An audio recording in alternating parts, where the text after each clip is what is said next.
Vasudevendra Yogindram Natva Jnana Pradam Gurum Mumukshunam Hitarthaya Tattva Bodho Bhidiyate. Okay, so going back to our previous verse. So now we can look at the Sanskrit.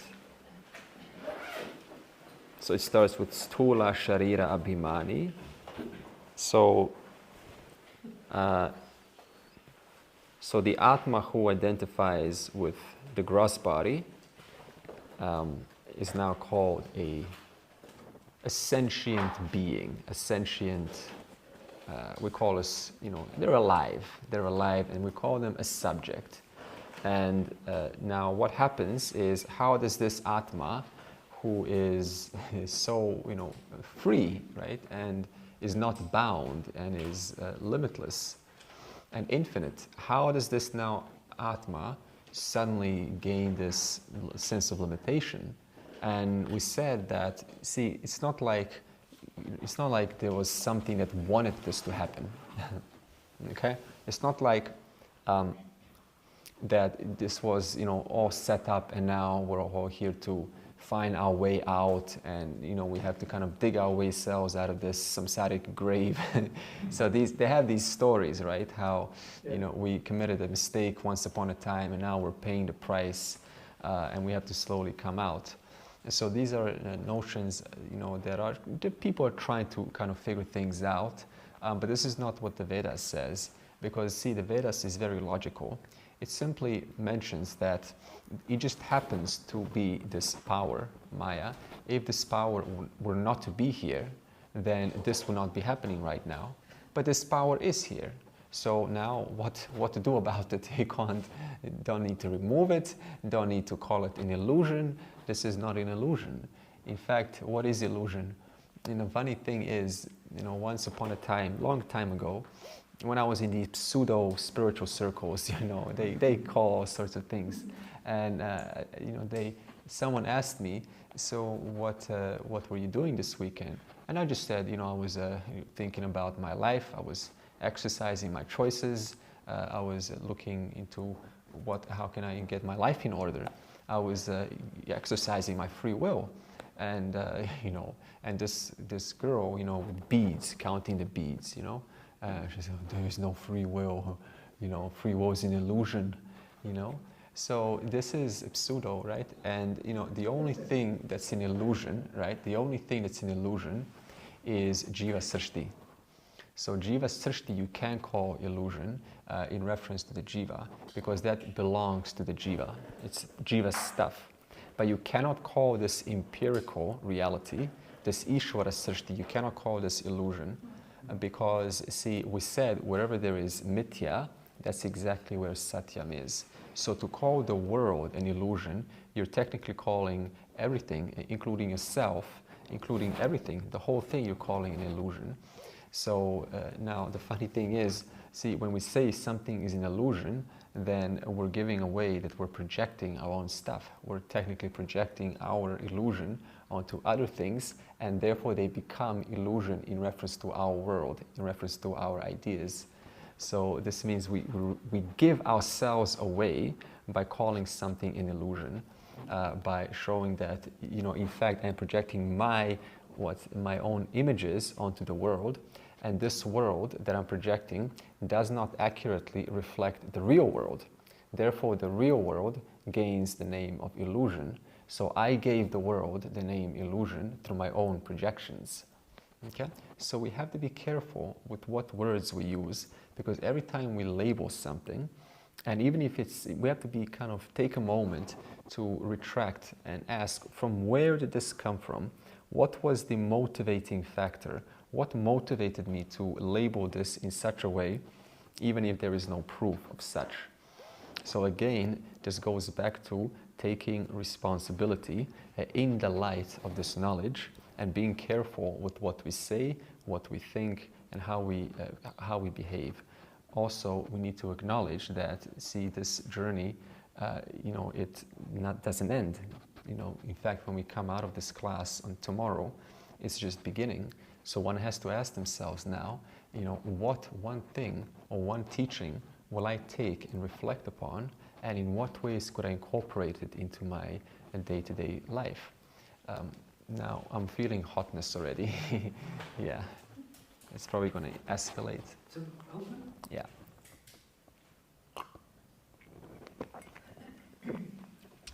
We said speech produces heat. Yeah. So see now, so when this Atma, right? So what's the difference between Brahman and Atma? We know, right? So in other words, when Brahman, when consciousness is from the standpoint of this single jiva, that consciousness is called Atma, called self. But when you talk about consciousness obtaining as existence, the entire existence of the entire world, then this isness that we talk about, this isness is what we call Brahman. So this means there's essentially no difference between Atma and Brahman. This is why we have Mahavakya. It says, I am Atma Brahman.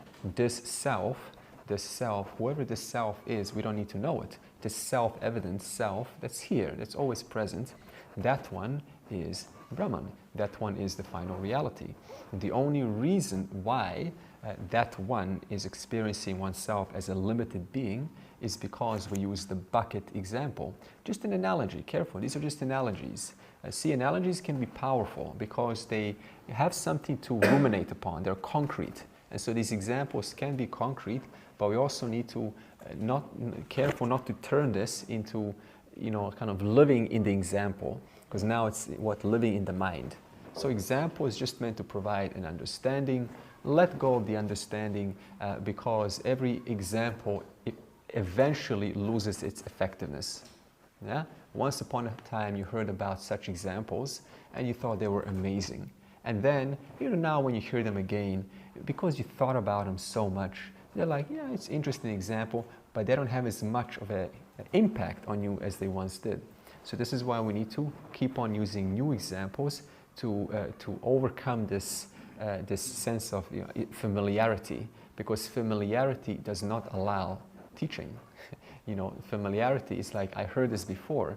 So this means we have to keep on being creative to keep on impacting the mind. So this Atma, now, what we call this Brahma Pratibimba. And so the word Pratibimba, see, I haven't defined it. Don't define these words. Don't call it what they call it, reflecting, whatever this is. See, so we use this bucket example. And when you have this one light, one source of light, and the light is obviously shining on all 5 buckets, all 5 people.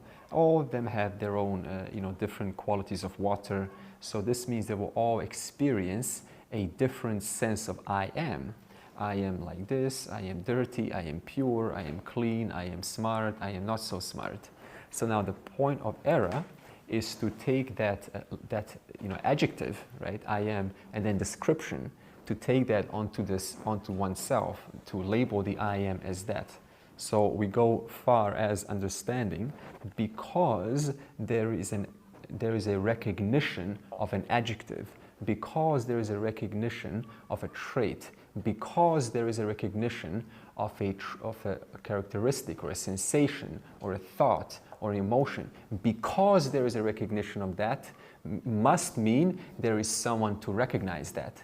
And that someone, whoever that one is, we don't want to know them, okay? Whoever that one is what we call Atma, okay? Because remember, you cannot, if you try to know this Atma, then you convert it into another thought, and therefore it becomes another object in one's mind. So it's called neti, I don't want to know. So in other words, it's called negation. But at the same time, you cannot deny, even if you negate, there is still an awareness. Someone is awareing the entire negation process. So this means we are, so this pratibimba is another word for it, is what we call a reflecting, you could say a reflecting medium, right? Just what is a medium? It's just a, a medium like they can, reflect light. Simple. So now we have a small reflecting medium, right? They can reflect the sun, and then we have a huge reflecting medium. So what's the difference now? The only difference is a small reflecting medium, a big reflecting medium. What's the big deal? Both of these reflecting mediums are just what? They're shunned by the same sun. They're illumined by the same light. So now, what's the problem if I am a small medium or a big medium? What's the difference? Look at this, if you're a big medium, you're not a small medium. If you're a small medium, not a big medium. So this, in a sense, you could even say that if one were to be Ishvara, then you could not be having a human experience, even though that's strictly incorrect because everything is Ishvara. So we could say that Ishvara is having a human experience, but just metaphorically, okay? The whole point is it's just a medium, and this medium is nothing but what? A production of Maya's nimitta and upadana karanam. And so this Maya and upadana karanam, when it manifests at the macro, at the total, and whether this total is made up of what? Small ones, like little figures there. So the total makes up the whole, and you're just one of those small right now, which is making up the total. Just like the puzzle, a small puzzle piece, and then you put the puzzle piece in there, and you're just one little part. Now sometimes we have a problem with this, because if you look at a puzzle piece, what happens? Someone's the sun, someone's the cloud, and then someone's a dog poop. Now you say, I don't want to be the dog poop. Now we have to be careful here, because every person comes with their own stuff. Okay? So now the problem is when we try to resist our stuff, right? Because the truth is, there's always someone in a more kind of a privileged position. You look at someone else, they go, I wish I could be like them. But they are going, I wish I could be like someone else. You think that Michael Jackson didn't want to be like someone else? He also wanted to be, like someone else. So this means we have a responsibility to understand that your upadhi right now will never be different. You understand? Your upadhi has been assigned, and in this life, you cannot try to make a donkey into a horse. What's going to happen? You take a donkey, and then you put a mane onto the donkey, okay? And you color in the donkey, and you make them look like a horse. But how does a donkey feel inside?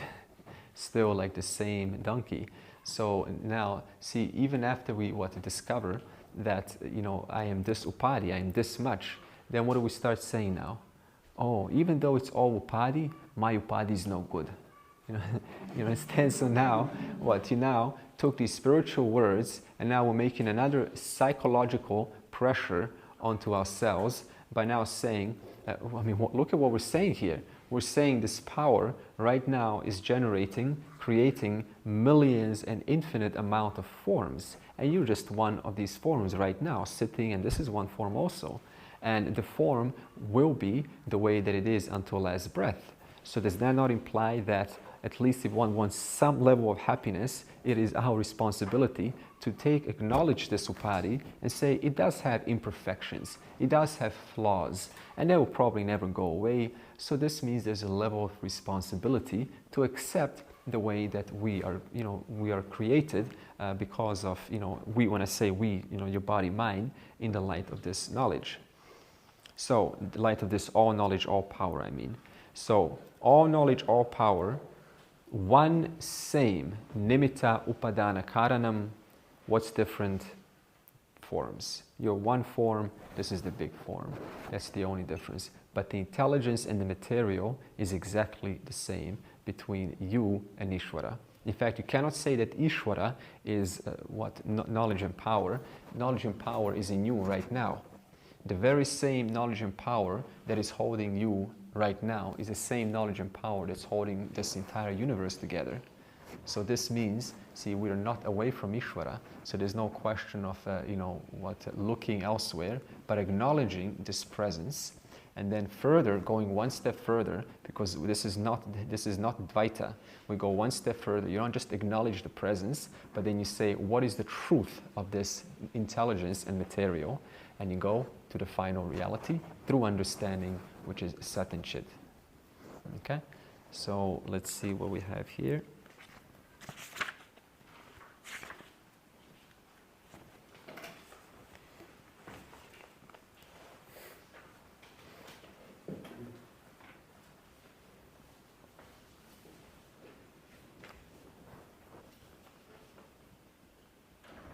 So sa eva jivaha prakritya swasmat ishwaram binatvena.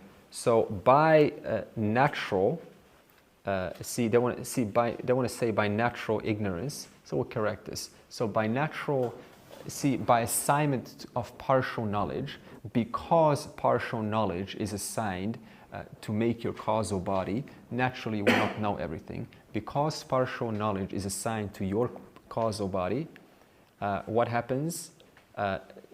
Whatever came out of that causal body, which is your subtle and physical body, will not know everything, because it did not come from a causal body with all knowledge. It came from a causal body with a little bit of knowledge. And for that reason, whatever comes out of the causal body, then it will not know about this upadhi. It will consider it naturally to be a small being and everything else to be a big being. So this is not an intentional mistake. This is just incidental. Incidental. So you just incidentally, incidental just means it's not intentional. It just happens to be so because this is how this order works. Avidya upadhi san atma jiva iti uchyate.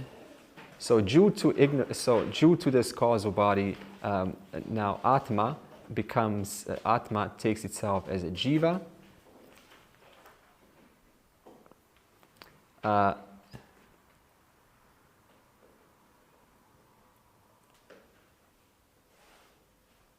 And evam upadhi bedat. So due to the upadhi difference, perception is taken as real. Perception between me and the total is taken real. Only because of the upadhi difference. That is it. It's unintentional. Therefore, you can take some comfort. There's no such thing as, I'm just for a moment enjoying this little existence. So what? Let it be. It's because of upadhi. And therefore, yavat paryantam tishtati. So as long as ignorance tishtati remains, what happens? Samsara, so janma marana dirupam samsara na nivartate. As long as that difference between me, notional difference. What kind of a difference? Notional difference. So as long as a notional difference remains different, then what's going to happen?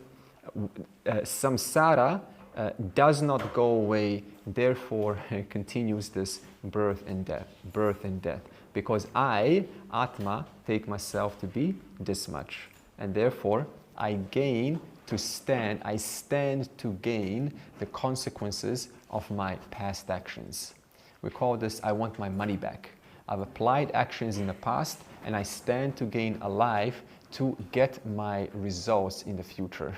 Therefore, I want to be reborn to continue gaining my results in the future. This, when we talk about karma, I'll get to this. But Andre, is it true that when you don't place your eye anywhere, it's already in the, or you better said, you disidentify from the 5 sheets, your eye is already in the right place because it has nowhere to be? Yeah, so we're not touching the eye. See, for whom is this liberation for? It is for the buddhi that thinks it is the buddhi. It is the buddhi. It's for the intellect that thinks it is that much. So for whom is liberation for? It is for the person. It's not for I. So this means, see, this is a very important distinction, because there's no question of being liberated or not. You've been aware in your body all along. Okay, so now the buddhi recognizes whatever is shining, whatever is making this buddhi aware, is not the buddhi, but is what? Is consciousness. Okay, that's the only difference between an ignorant person and a wise person. Whatever is illumining the contents of this buddhi is not the buddhi. It is that which is behind the buddhi, I, conscious. Whoever that one is, don't even call it I. Whoever that one is, that is the true self. That is that is my nature. You understand a small distinction? Okay, maybe I should just visually draw it. So we have. Okay, we'll call this buddhi.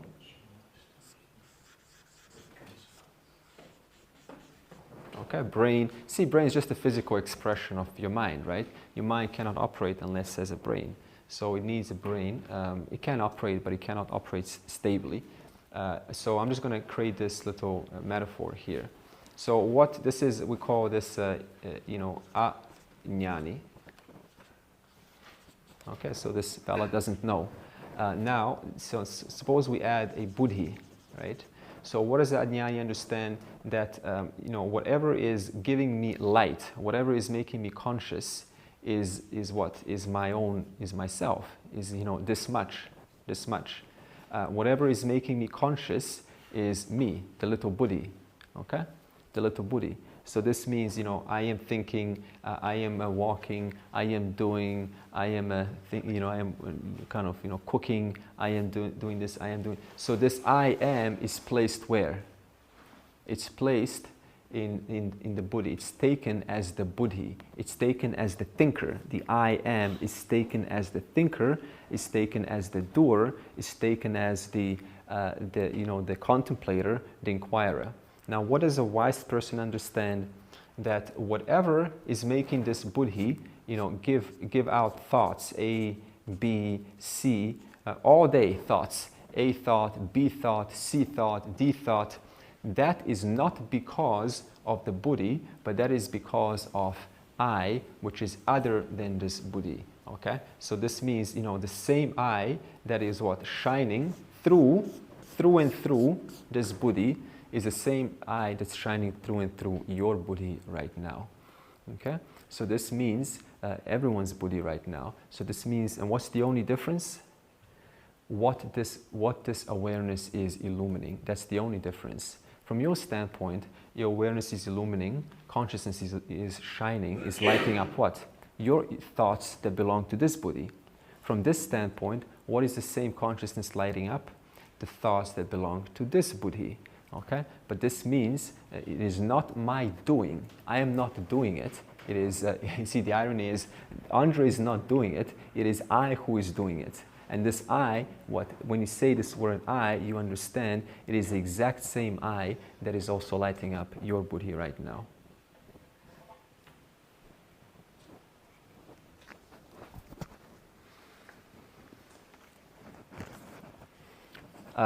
Therefore, tasmat karanat na jiveshwarayoho beda buddhi svikarya. Therefore, this notion of difference between jiva and Ishvara should not be accepted because, why not? The notion of difference between the person and the total should not be accepted. Why not? Because it creates limitation. Because? It creates limitation. Okay, why else? In reference to what the words we used so far? Why? It's the same mechanism on a different scale. It's what?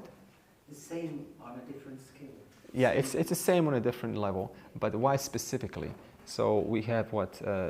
So therefore, for this reason, notion of difference between jiva and Ishvara, don't accept it. It's like don't accept it. Why should I not accept it? It's only Brahman. Because it's already Brahman. So what's the only difference? Upadi. The upadi. So for this reason, because the only difference between you, the person, and Ishvara is upadi, for this reason alone, I should not accept that there's any real difference. The difference is merely mithya. You understand? Mithya, one you got bigger mithya, one you got smaller mithya. The difference is merely mithya between the person and Ishvara. But satyam of both of them is sat and chit. So this is firm, I shall not accept it, because what our life, for the rest of our life, is saying, no, accept it. You're a small person. Now, I shall not accept it, because why? My buddhi is backed up by knowledge. Therefore, I can make an affirmative statement, no. Even though I feel like it, I can now, with authority, go back to the model and say, I don't accept it. I am not a small person. I am the truth of the universe. So how is it that you're the truth of the universe? We need to see that further.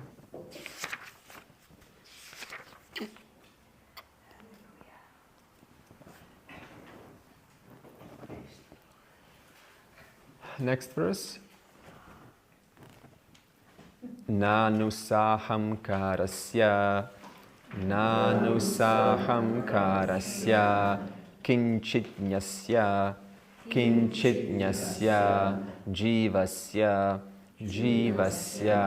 nirahamkarasya sarvajnasya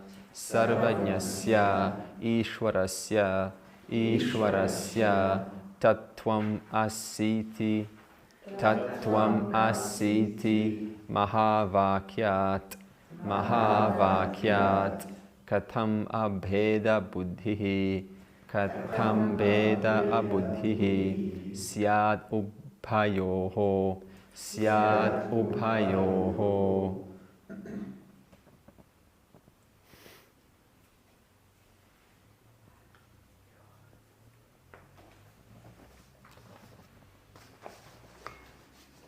See, we now have a situation here.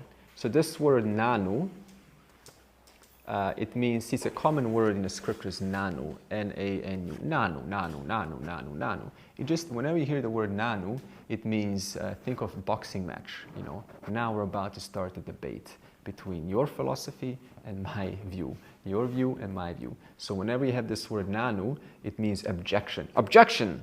Wait a minute, what's the objection? They say, what do they say? Now, what is this? The objection is regarding Ishvara and Jiva. And see, this objection, see, before we get to the objection, we can sum up the entire Jiva and Ishvara resolution with one single statement. And what is the statement? We say, Tat Tvam Asi. Tat Tvam Asi. This is a Mahavakya. Maha means great, Vakya means saying. So it just means great saying. A saying that is, you know, quite succinct, well compressed, well thought of, and it can be contemplated upon. It reveals something. So, and what is this Tat Tvam Asi? What is Tat? Tvam is you, Tat is Ishvara, Asi are. So you are God. You are Ishvara. Now, problem will come. Big problems. The moment you say, this is blasphemy, how can you call me God? And this will be a very common objection. So now, doubt is, Ishvara is what? Sarvajna. It's all knowledge. I am what? I'm just a little bit teeny weeny person. So, and so what happens is, not only that, but when you hear Tat Tvam Asi, you are Ishvara, then depending who heard that statement, depending on their knowledge, they will misinterpret it, and they will put a million different Jiva Srishti notions onto that statement. And the problem is, this Mahavakya gets just spouted left and right. Tat Tvam Asi, Tat Tvam Asi. So this means it is not put in a proper context. Therefore, it ends up doing more damage than it's actually supposed, than good. So now you got more problems, even if someone's Advaitin, right? They're into a dualist. Now dualist just means one who sees things as different. How would they read the Atma Tat Tvam Asi? One of the statements in Chandogya Upanishad, it says, this is from chapter 6, Tat Tvam Asi, Chandogya Upanishad. It says this Tat Tvam Asi 9 times in Chandogya Upanishad, chapter 6. Now, one of the statements in Chandogya is Atma Dat Tvam Asi. So, see, Sanskrit, when you combine, is Sandhi, so you squish it together. So, now Atma, Atma Dat Tvam Asi. So, if you break that apart, you're supposed to get Atma Tat Tvam Asi. But if you now Atma Dat, so the way they split it is they go Atma Atat Tvam Asi. So Atma Atat Tvam Asi. So this means you, Atma, are not that. So now, how many times does it say you're not that in Chandogya Upanishad? 9 times. You're not that, you're not that, you're not that, you're not that, which is really weird. Why will I tell you that you are not that if every single person already knows you are not that from birth? And then you got these Vishishta Dvaita. This is another school. And what would they say? Tasya Tvamasi. This is very cute to hear. You are of him. You are his child. You are his daughter, his child. You are of him. And you go, oh, this is so sweet. I am of him. And so now we play the victim role. I'm just a small person. I'm of him. I'm looking for his love. I want to be in his lap. And so it's kind of, builds lots of friends. And it's a lovely community you can build like this with Tasya Tvamasi. And everyone's going to like you also if you start speaking like this. So now this goes on depending how the person interprets. So we got an issue here. So we need to, now let's see, we need to figure this out. What is it talking about? Okay, so let's see what it says here. Yeah, so this nanu, this nanu means objection, like objection. So you see in Vedanta we have something called Purva Paksha Siddhanta. Purva Paksha Siddhanta. So Purva Paksha means when you throw some statement that is meant to uphold the philosophy that is being argued, right? So someone was going to make a statement, and so that statement is an objection. That's called Purva Paksha. Now, we have different objections. We have objections coming from books. So this means these philosophies are not out there. They're not communities. Like Advaita Vedanta, you go to Anakati, to Rishikesh. There are so many Advaita teachers. This is an active community. But then you've got objections coming from Sankhya. Now, Sankhya is not something that you don't go to a Sankhya class. You don't advertise Sankhya class. Sankhya is within a book. So therefore, someone now will look at these statements and they will argue it in reference to Sankhya, which is in books. It's imagined questions. It's imagined objections. And therefore, now Vedanta has to what? Has to hold its ground so that to reveal there's no loopholes. And then what we have, we have not only these Sankhya and Vaisheshika, this also is all in books, Sankhya and Vaisheshika, but you also have active communities like Bauddha, like Buddhism. They will, also, kind of challenge Vedanta here and there. Or you got, we don't have this anymore, Purva Mimamsika. So this is where you would take the section on rituals and you will say that, the rituals is actually what's going to get you moksha, right? So, because why? You need to perform certain rituals and then you will go to heaven. And so this will, you have to argue these things now. So now what happens is you will have a sparring partner, just like in a boxing match, right? I first need to ask you, hey, do you want to debate me? You see, this is really lovely how it used to go on. Back then in Adi Shankara times, he was a debater, because what does a debate do? It sharpens your intellect, it reveals, it strengthens your knowledge. So what he used to do is he used to ask politely, hey, so I heard that you're teaching Bauddha or Purva Mimamsika or something else, right? Do you want to spar with me? Do you want to debate with me? And they will gladly say, yes, I want to, because they know the value of debates. If you can win and if you can listen to the other person, you will show loopholes in your thinking and their thinking. So now if the agreement is a yes, then they will go into a sparring match. And now the question is, why did these sparring matches exist in the first place? Because, why do you think? Because, different views, right? Different points of view. But mainly because Dvaita, duality, is normal. Upon birth, duality is normal. For everyone, we think we are different. Therefore, constant sparring between Advaita, which says you are not different, and those schools which says you are different. And therefore, we have this, we have this sparring.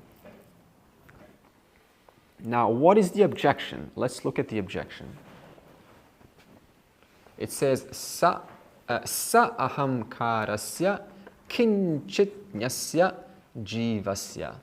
So what's the objection now by this Purva Paksha, or this Nanu? So Jiva is what? With Sahamkarasya, with the Ahamkara. So a Jiva has individuality. A Jiva has a sense of a small individual. They are kinchit, little bit of knowledge. A Jiva has a little bit of knowledge. They have a little bit of power. They have a little bit of strength, a little bit of whatever you want to say. They got a little bit of that. They're what? What else is a Jiva? Jiva is mortal. Jiva is born. Jiva goes through aging. Jiva makes mistakes. Jiva commits sin. Jiva cannot remember. So now all of these things is a Jiva, right? Now how can you say that one is what? How can you compare that one against Nirahamkarasya Sarvajnasya Ishwarasya? How can you compare that small, limited, mortal being who is one day closer to their grave? How can you compare that to the one who has no individuality, who is not bound by any restrictions, who is not bound by limitations, who has sarvajna, who is all knowledge, has no partial knowledge whatsoever, knows everything, and therefore is what? Sarva Shakti, Sarvajñas, all knowledge, almighty, all powerful. How can you possibly compare and say you little being are this big thing? So what? Now the problem comes when you say that you are. What is that usually referring to? That. In other words, what would they find errors? That. How can you say you're that? I am this, and you're saying I am that. It's very clear that I am this. So therefore, that implies distance. And so how can I say that I am over there when it's very clear that I'm over here? And then what else do they say? See, when you say the word you, so not only that is prone to error, what else is prone to error? The word you. So when I say you, what am I referring to when I say you? If you're hungry, then if I say you, what am I referring to? You are hungry. I'm saying you is prana. If you are restless, I say you are restless, then I'm saying you are mind. If you are having some back pain, then I say, what is the word you referring to now? You, body sensations. So even the word you changes according to the definition to which we are referencing. However, now imagine that you prana, you mind, you intellect, and so on. But suppose I say, you are aware of your prana. You are aware of your, bodily sensations. Can you dismiss that? Nobody can dismiss that. Even the person who's debating you cannot dismiss that. Otherwise, he or she cannot have a debate. So this means when you look at it from an awareness standpoint, then this is something that is universally true for all of us. So you can say what? You can say, I am aware of heaven. I am aware of the highest of the highest. Suppose you say Brahmaloka. So now let's do a little experiment here. How high do you need to travel up, right, until you come to not you anymore? So you start off as you right now, right? Me. And now how high do you need to keep on traveling, up? How further do you need to keep on traveling until you encounter not you? It's what are you going to encounter in your travels? You're going to encounter worlds upon worlds upon worlds upon worlds. You will encounter devas, you will encounter sun and galaxies and moons and all sorts of creatures and other human beings and other weird looking things. But what's going to be there no matter how far you travel? what's going to be there, equally familiar as is familiar right now. Yeah, you will be familiar. You will be familiar to yourself over there, very far as you are familiar now. So this means throughout your travels, you will only encounter what? Not yous, not you, not you, not you, not you. You will never arrive to not you. So this means there's no amount of distance that you can ever reach to reach the not you, which means that you, the same you at some other location, infinitely spaced out, is the same you that's right here, right now. And this is what we mean by the word limitless. Nothing, no matter how far you go out, can limit you. Nothing can limit you, the awareness aspect. So this means that, now look at, so now to answer this objection, right, what do we need to do? So what is, now let's see here.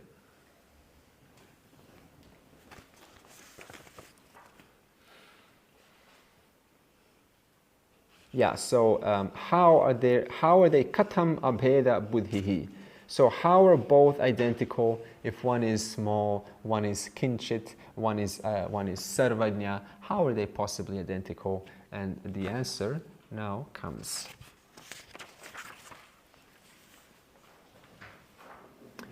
Iti chena stula sukshma sharira abhimani. Stula sukshma sharira abhimani. Tvam pada vachyarthaha. Tvam pada vachyarthaha. Upadhi vinirmuktam. Upadhi vinirmuktam. Samadhi dasha sampannam. Samadhi dasha sampannam. Shuddham chaitanyam. Shuddham chaitanyam. Tvam pada lakshyarthaha. Tvam pada lakshyarthaha.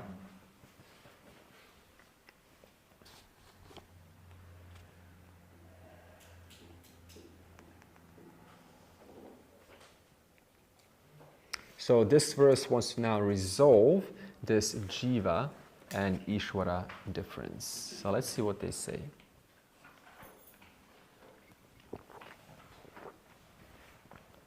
Okay. So we have two meanings. Okay. See, when we say you are that, see, if you take it in a specific way, the whole thing falls apart. So we have to analyze in what way are we to take this statement.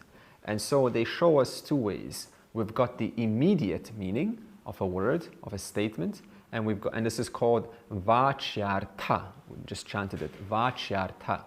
And then we've got the deeper meaning of a statement, which is called lakshyartha.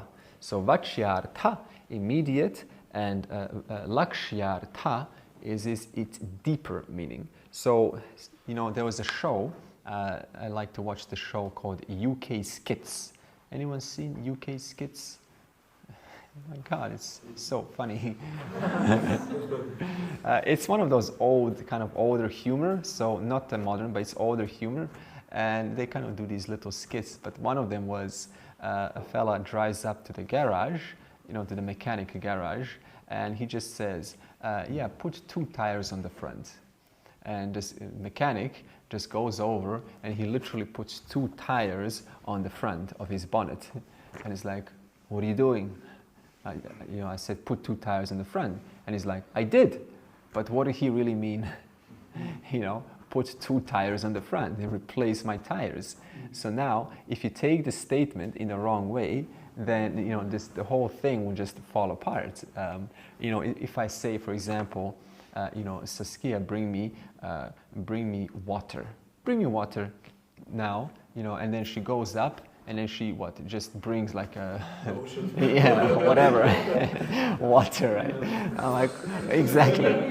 Like, what are you doing, you know? So now if I say, bring me water, she knows what I'm talking about. So this deeper meaning, lakshyartha, this she knows what I'm talking about behind the words, this is deeper, this is the deeper meaning, lakshyartha. So, now we need to apply the same logic to Tatvamasi. So if we take Tatvamasi with immediate meaning, as in literal meaning, like literal meaning, you are that, then there's big problems.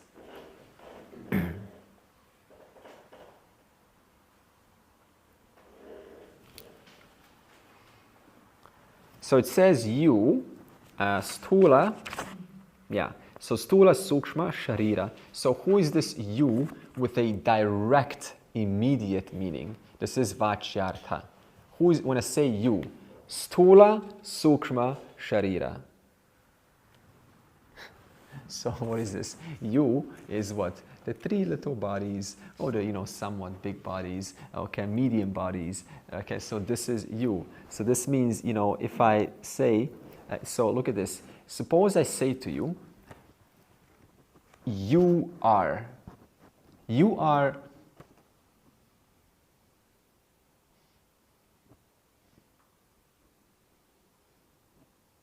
Did you know that you are? And I just walk away.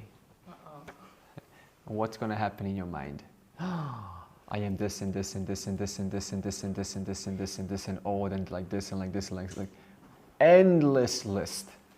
So when I say you, immediate meaning, whatever went on in the mind. Did you know that you are? And I just walk away. Real serious, right? Like, oh no, I wonder what it was going to say.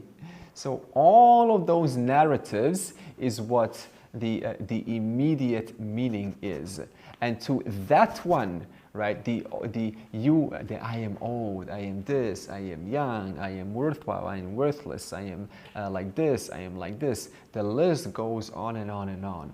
Whatever this you is, to that you we give the teaching. To that you we say, you are Ishvara.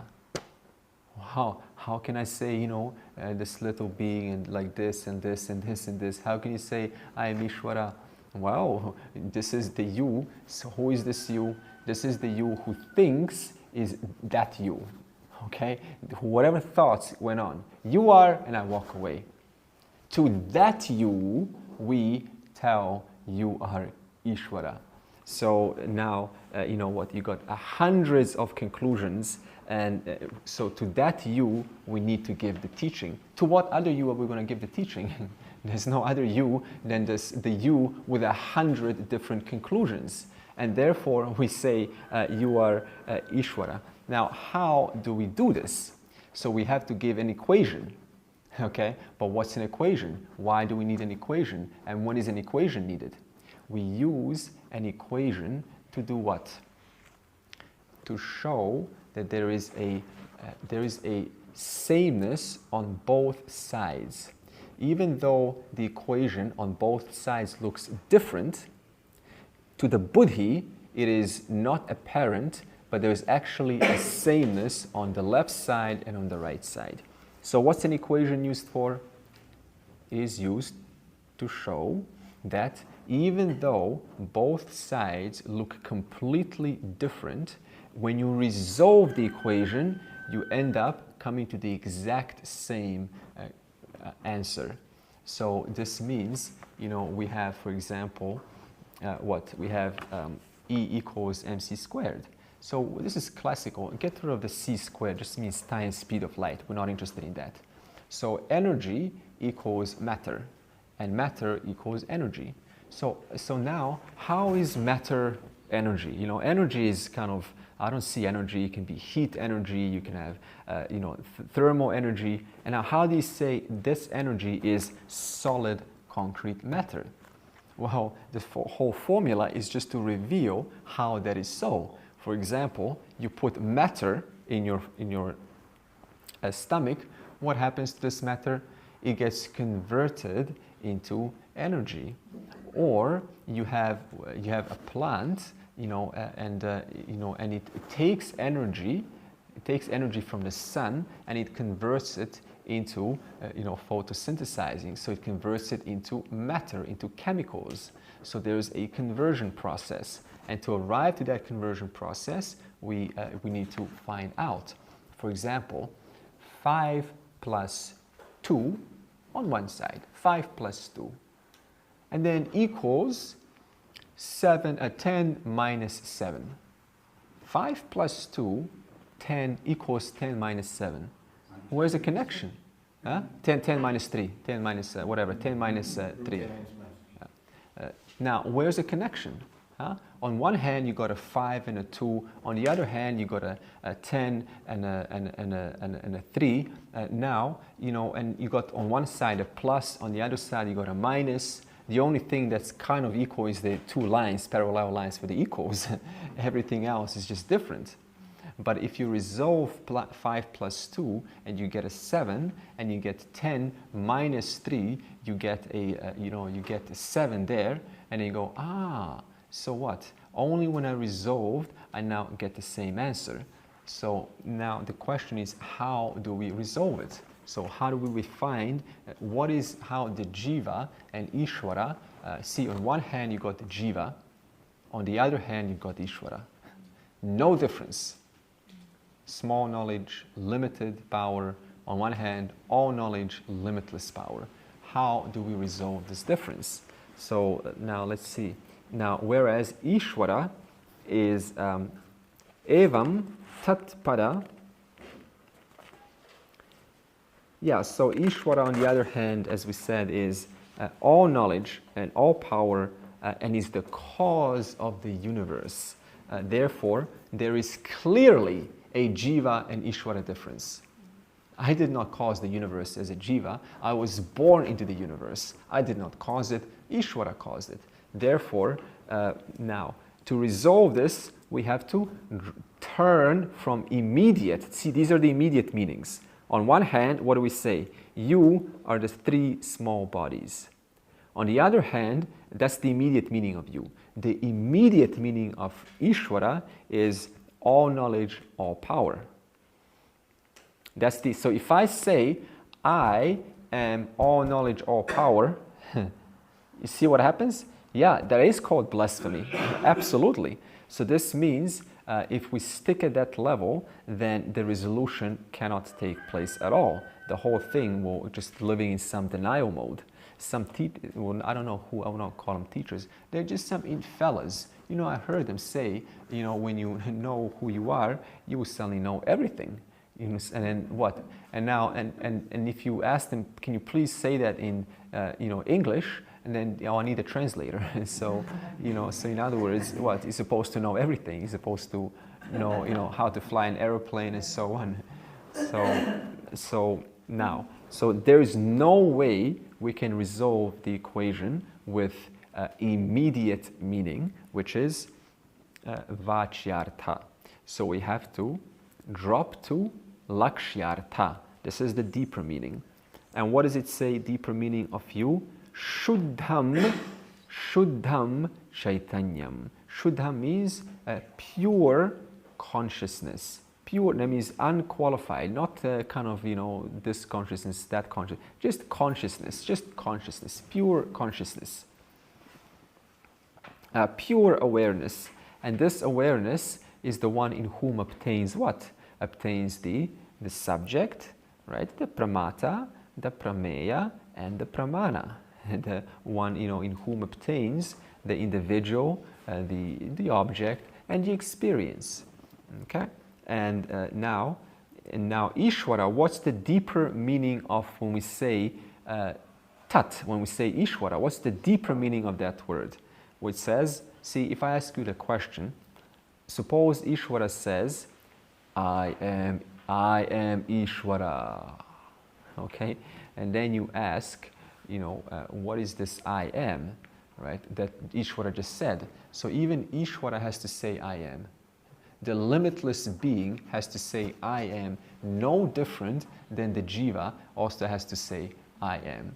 So this means that when Ishvara says I am, who is this I am? Shuddham Chaitanyam, the same consciousness that the Jiva also mentions when they say I am. The only difference is what? When the Jiva says I am, what follows after? I am aware of a little bit of knowledge, but Ishvara, if it were to say I am, it will be I am aware of the entire thing, all knowledge, all power.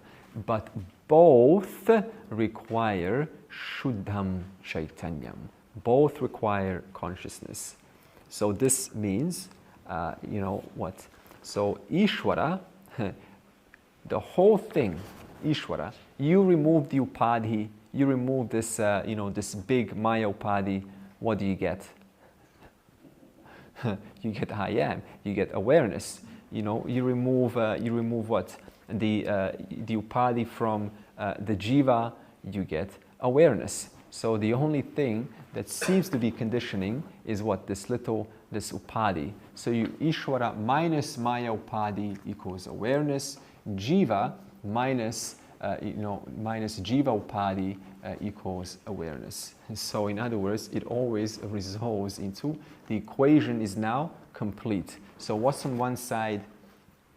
Shuddham Chaitanyam. What's on the other side? Shuddham Chaitanyam. So therefore, there is only one consciousness in whom obtains this upadhi, which is on one hand a big upadhi, on the other hand a small upadhi, but it is just an upadhi, no more, no less, which has its entire existence, entire being, depending on this one I am, one existence. 100. But does this mean Atma is Brahman? Is this actually? Yeah. Just so if you have a world, a big city of golden ornaments, then the whole thing, that gold of the whole thing we call Brahman. But gold, from a standpoint of one ornament, we call that gold Atman. But it's still gold. Gold from a standpoint of a little one, gold from the standpoint of the entire thing, it's just gold. So suppose, little metaphor, suppose that, the wave is told, the wave in the ocean, right? Let's just use a metaphor. The wave in the ocean is told, give up your upadhi. Someone says, give up your upadhi, wave. What does this mean when it says, give up your upadhi? No, just think about it. Give up your upadhi. What does this mean? So suppose, this is a valid statement. A wise wave comes up to a wave who wants to understand, and the wave says, give up your upadhi. What does it mean when it says, give up your upadhi? Because you can't give up anything, but what does it really mean when you give up your upadhi? Cognitive understanding. Anyone else? The wave realizes it's water. That's a cognitive. Yeah. Identification. Identification, exactly. So change, the only thing that the wave can do is change its focus. And so there's no question of giving up. So this means that you don't need to understand. Think about this. If the entire ocean is nothing but one water, does this mean now you need to understand the ocean? Because the wave is also water. So now do I need to understand the ocean? If I understand, what am I understanding? The very same thing that is through and through me. So this means what? What's the point of understanding Ishvara? The whole thing is just you. So this is why we say, if you understand the one, you gain the all. You gain what? You gain self. You gain yourself. In other words, there's only you here obtaining as a jiva, obtaining as Ishvara, obtaining as millions of forms, but either way, it is just one self, which is obtaining through and through all forms in this very moment. And now, so when now the wave, look at this, when the wave says, I am the ocean, because Tatvamasi, I am Lord, I am God. But the wave says, I am the ocean. Is it vachyartha or is it lakshyartha? Is it immediate or deeper, lakshyartha. So this means, when it says, I am the ocean, I am the Lord, I am the ocean, what is it actually saying? I am water, through cognitive understanding, that both the ocean nor the wave can have any existence without the water. Wherever there is water, that's where the ocean is. Where the ocean is, that's where the water is. Where the wave is, that's where the water is. Whether you're speaking about the ocean or the wave, that's exactly where this water is. Therefore, when the jiva says, I am that, I am God, I am Ishvara, what's taking place? Not I am all knowledge, not I am all knowledge, but I am what I am, Sat and Chit, the truth of both the jiva and the Ishvara, both of us. Okay, so we have to what? Understand two things. One thing here, both the wave and the ocean are effects of what? Water. Ishvara and this person are effects of what? Sat and Chit, Brahman.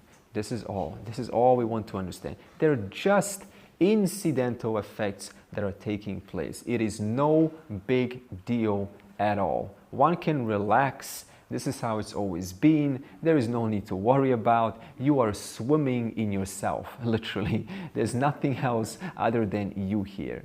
So this means is one more thing we have to understand. So see, there's a difference, small distinction.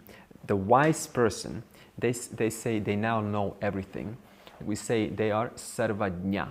So this means, sarvajna, this means when you say you know everything, it means you know the content of all things. You are not sarvavid. Ishvara is sarvavid. Sarvavid is what? The one who knows the details. Okay, I don't know the details. Nobody knows the details. Buddha doesn't know the details, but they only know the one truth. So you are sarvajna. You know the truth of all things, but we still do not know how things work. And you don't have to. It's none of your business. It's not of my business. Life is too big to figure things out. I only have to know one thing, and that is the truth of me. The truth of Ishvara is one and the same self. And the self is what we call Atman, the I. So when you say I, this is this one, being that obtains as different forms.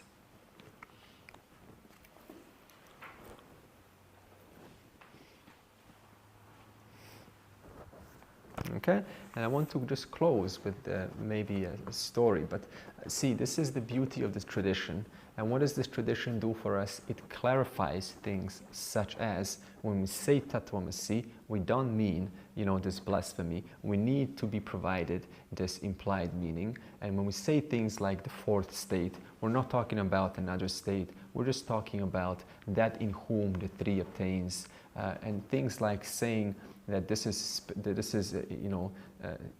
knowing. I know the self intellectually, but I'm not experiencing it. This is another error. I know the self intellectually, but I am not experiencing it.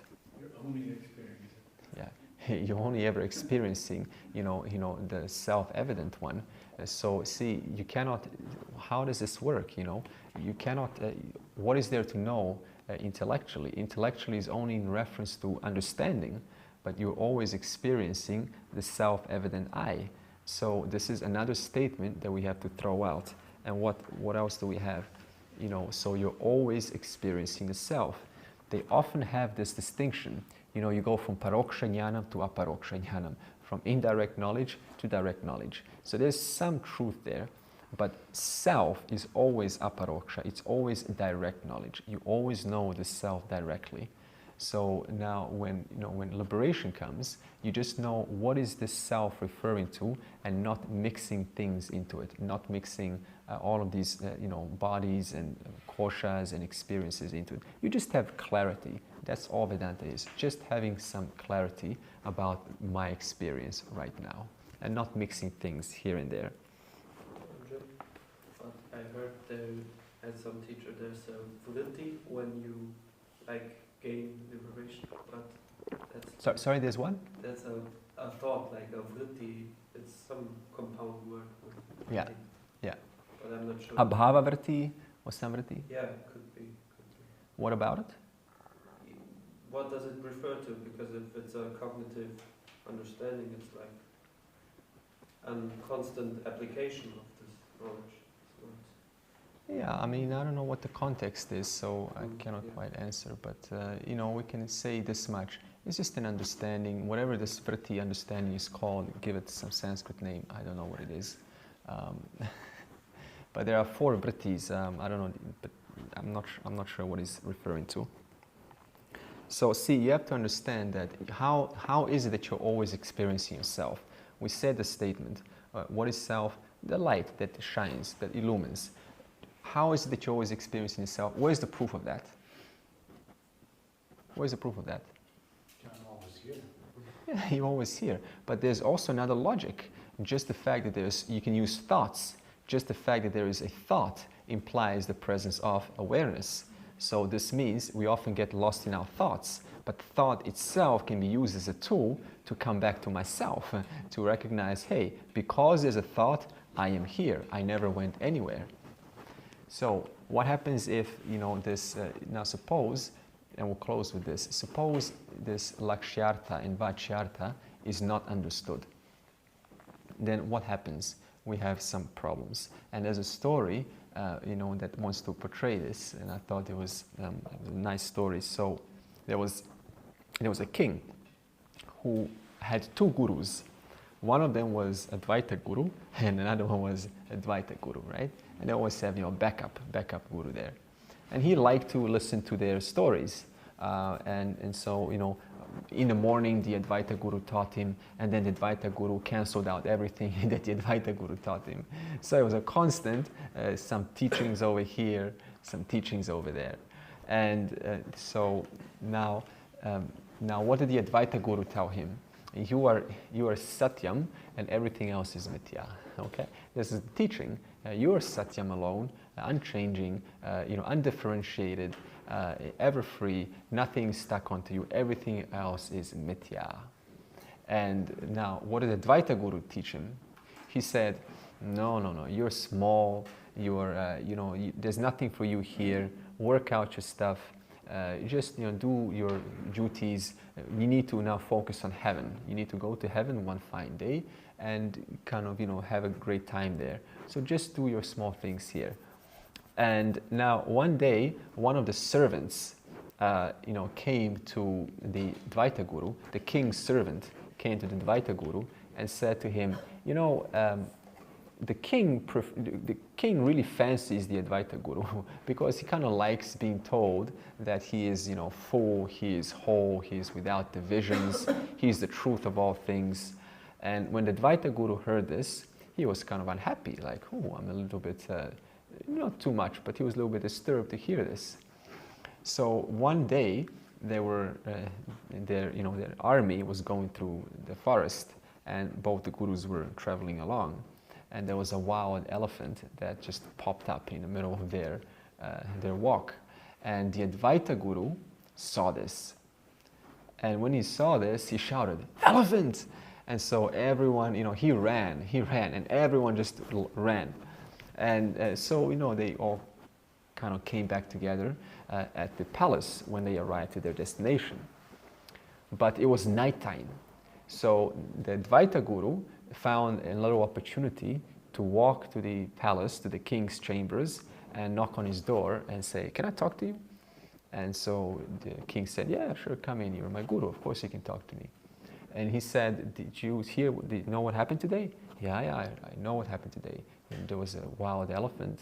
You know, did you see what the Advaita Guru did? Yeah, he ran, you know, we all ran. And so, but what's so good about that? You know, did you see? He saw the elephant. You know, he ran like a shot. He keeps on saying the elephant is mithya.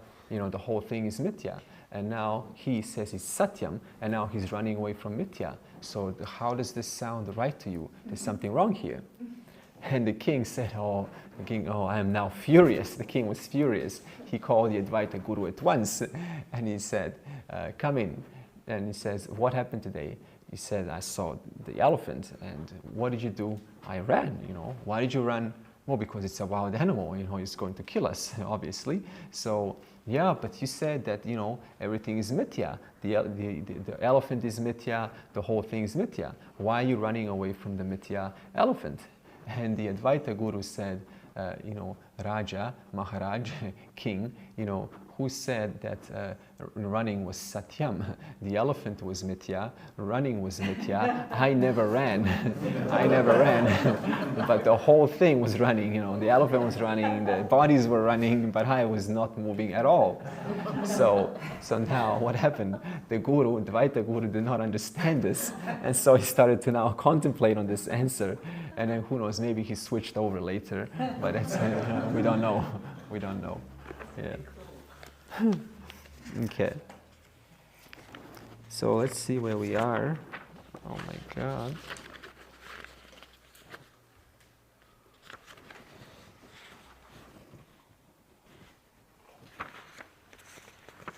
Ooh. Oh, we can do this by tomorrow.